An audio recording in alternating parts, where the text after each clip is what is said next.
На протяжении многолетнего существования этого лесопарка в северо-восточной части города это место было недостаточно ухоженным. Но с приходом нового мэра и по многочисленным просьбам горожан здесь решили разбить новый общественный парк.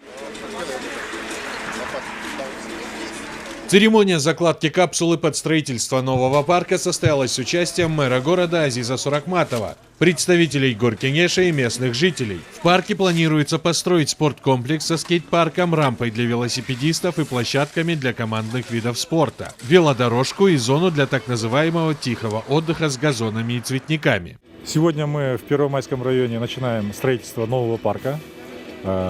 Площадь парка составляет 7,5 гектаров. Сумма заложена в бюджете 58 миллионов. Подрядчиком на условиях тендера определена русская строительная компания, российская. Предусмотрено в парке и озеленение. Планируется высадить 300 деревьев, что станет еще одним шагом к улучшению экологической обстановки в городе. Я думаю, что строительство парков, озеленение города – это еще один шаг на пути к озеленению, борьбы со смогом, с экологической обстановкой в нашем городе.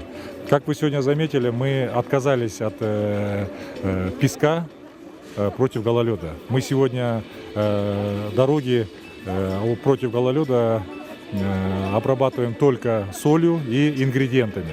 И сегодня, вы, наверное, заметили, у нас по дорогам стало меньше пыли, меньше грязи. И я думаю, что вот такими шагами мы придем к тому, что город все-таки будет экологически чистым. Каким должен быть парк, определяли сами бишкекчане на общественных слушаниях, внося свои предложения и правки. Начало строительства стало для местных жителей событием, и они не скрывали своей радости по этому поводу. Я хочу выразить глубокую благодарность мэру нашего города Азизу Суракматову, так как с его прибытием в нашем городе все расцветает. Детские площадки, делают центральную канализацию. Вот сегодня открытие парка.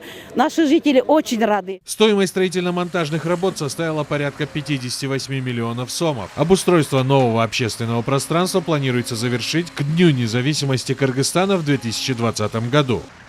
Нурбек Иманов, Бексултан Курманбек Улу, Алато 24.